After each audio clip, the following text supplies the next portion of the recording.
Eric Close is a very successful film and TV actor and director currently playing Mayor Teddy Conrad on ABC's hit series Nashville. You can also see Eric in Clint Eastwood's hit film American Sniper. He starred for 7 years on CBS's Without a Trace and has been in countless TV series and films. And he's coming to us from Nashville. I am thrilled to welcome my good friend Eric Close. Eric, how's it going, buddy? Great, Tom. How are you? Oh, I'm doing good. You know, it's funny because we know how long we've known each other, right? You know why we know that. Yes. Our daughters go to school together. We have two of a kind that have been together since kindergarten, and they're in 8th grade, so we've known each other 9 years, Eric. I know. Isn't it amazing how quickly the time flies by, too? But listen, I want to thank you for coming on the show. I know this is your day off from Nashville. ABC, Season 3. We're at Wednesday nights. We're at 10 o'clock. Prime time, Central, 9 o'clock. And we are in Season 3, and we're starting to close in on the end of the season. Okay, so for those crazy people out there that have not caught Nashville and don't know about you and your character, tell them a little bit about the role you play on the show and a little bit about the show, too. Yeah. So I play the mayor of Nashville. I play Mayor Teddy Conrad. In the first season, I was married to Raina James, who was played by the incredibly talented Connie Britton. Mm-hmm. And then I don't want to give too much away, but throughout the series, we parted ways, but we have 2 daughters together. He's a very complicated person and mayor, put it that way. Yeah, you have a lot of problems going on. I watch every episode, and you're doing a great job. You know, people watching don't really get a chance to find out from a true working actor like yourself, not one who is waiting tables, but I mean a real actor, what it's like on a daily basis when you're working. Can you give us a sense of a typical workday, what happens?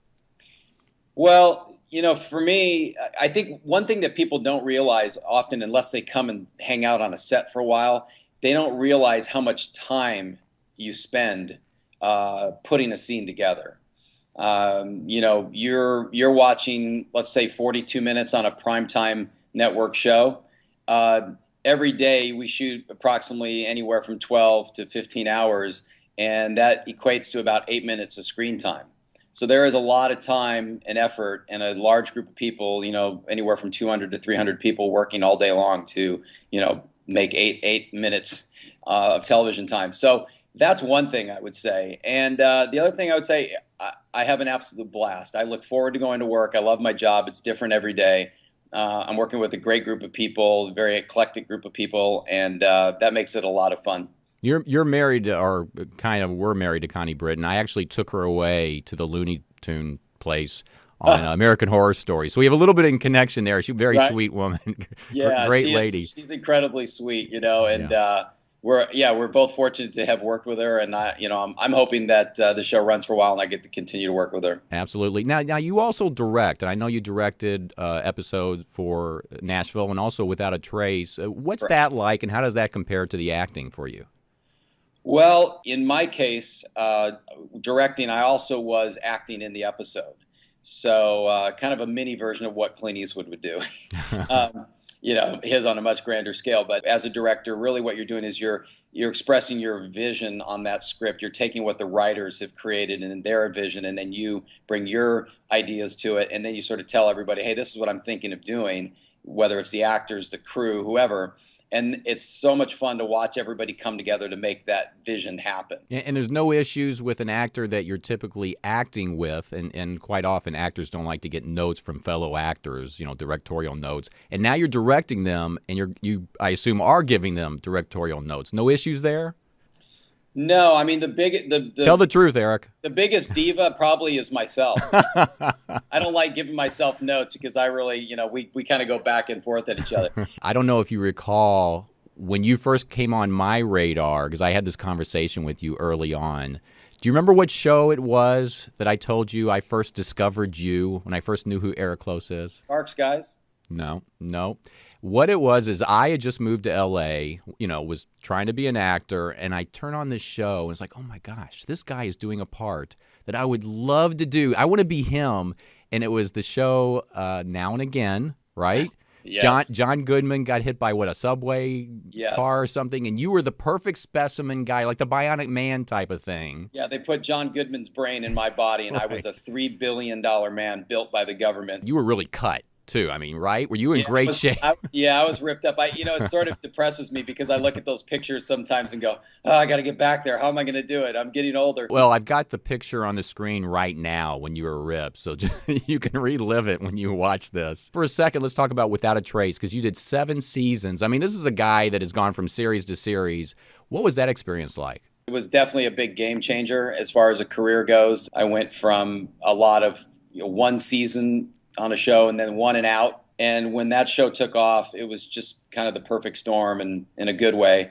Being involved with Jerry Bruckheimer, we had a great time. It was close to home, so I could pop over from Warner Brothers to our kids' school and see the kids. So I was definitely, was able to be a hands-on dad and all that during that time, and it was just all across the board great. And that was where I got to make my directorial debut on that show. I'd been wanting to do that for years. Let's segue to the most recent. To me, one of the most exciting things. You're in American Sniper.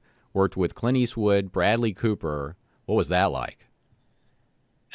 Tom, that was a dream come true. I've been a huge fan of Clint Eastwood since I was a kid. I'm a cowboy at heart anyway. Over the years, we've gotten to know Clint a little bit through the Pebble Beach AT&T golf tournament, the Pro-Am. So I've played in that, and this year was my 8th year playing in that. And Clint, Mr. Eastwood, is the chairman and host of that tournament. So I got to know him over the years, and we played some golf together, and never thought I'd ever get a chance to work with him. I never brought it up. I just didn't feel it was professional. But, this movie came along, and we had dinner together a few months prior to that. And, I think it just all kind of came together, and I put myself on tape I literally put myself on tape on a little cell phone. Wow. Sent, on my iPhone, and sent in a tape. And the next thing I know, I'm on my way to Morocco to work with not only Clint Eastwood, but Bradley Cooper, right, Lucas Grimes, and all those guys. And an incredible, it was just an experience I can't even tell you. It was everything they said about working with Clint. He moves quickly, but he's decisive. He knows exactly what he wants to do. He trusts you as an actor. And that was very rewarding. And working with a 3-time Oscar nominee, Bradley, who's amazingly talented, and then working with Clint, who's won a few Oscars himself. Yeah. Well, you nailed it. You were perfect in the part, and I was thrilled to see you on there. Congratulations. I was just proud, Tom, to be a part of that movie. I think it was a very important film. Yeah. Okay, Eric, I do have to ask you a question related to what this show that I'm doing is about, because the pitch is about bringing inventors on, presenting products to marketers looking for products. So I would be remiss if I didn't ask you one infomercial-related question, okay? So are you ready to handle that? We'll see. There's a lot of celebrities that host and are celebrity testimonials and infomercials. And I know actors are at different stages of their career, and there's a lot of variables there. But you've seen that, I'm sure, people doing that are huge stars. Is that something that you would ever consider, and what are your thoughts on it? Sure. The one thing I've noticed, especially in the last several years, is exactly what you talked about. If you're passionate about something, if it's a product and you want to put your name to it or your voice to it, why not? And obviously you get paid to do it, and that's a good thing. Well, he's not going to be cheap. I'm just letting you know, but he's going to be good. Okay, Eric, so here we go. Right. Okay, these are quick questions I'm about to ask you. All right. And these are the real questions, because I've been giving you the softball questions. Oh, boy, here we go. Ready? Because these questions are coming from Twitter.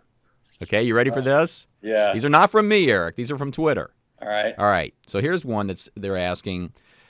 I saw you in People magazine. You were one of the sexiest guys, they said. Did your wife agree, and did that help you in any way? I think she probably agreed, but I don't think it helped me in any way, no. Okay. You kiss a lot of ladies on Nashville. Does it gross out your daughters? No, they think it's funny. They kind of laugh at me, Okay, last Twitter question. When will you sing on the show? Aren't you making your debut right here on the pitch with your singing voice, Eric? Yeah, right. You know what? Look, I love to sing in the shower, in the car. I haven't done it professionally. I actually started playing the guitar a few months ago. I've been really enjoying it. I've owned guitars my whole life, but never really given myself the time to sit down and put some time into learning it, and I have been. And so you never know. This show runs long enough, and I get some voice lessons. Maybe I can get up there and make my Opry debut. Well, here's one thing I just want to say about Eric. People have perceptions of actors and that they're snobby and all that. But I can tell you, Eric Close is one of the nicest guys out there, and he'll talk to anybody. He has no attitude, no ego, and I know he's very supportive because he was stuck with me in a golf foursome for our school. It was a charity event, and I'm not a golfer, but it was still my worst day, and he watched me slice ball after ball, and he was never anything but kind. So I appreciate that, Eric, very much. Well, you know what? The same thing has happened to me many times. You would see me at Pebble Beach this year. You would feel my pain. Really? Because I thought you did great this year. That didn't happen. You know what? The great thing about Pebble Beach is they only show the good shots. I know that from coming to your house many times for just wonderful charity events that you have a very philanthropic family. And I wanted you to have a chance to talk a little bit about what charity you're involved in and how people can participate. Well, speaking of, gathering at our home, we have, over the last several years, have had some opportunity to be involved with Africa Foundation. And if you want to know more about them, you can go to africafoundation.org. They range from medical clinics to schools. It's a really great program. They work with the communities. They hire within the community. That's exciting to me.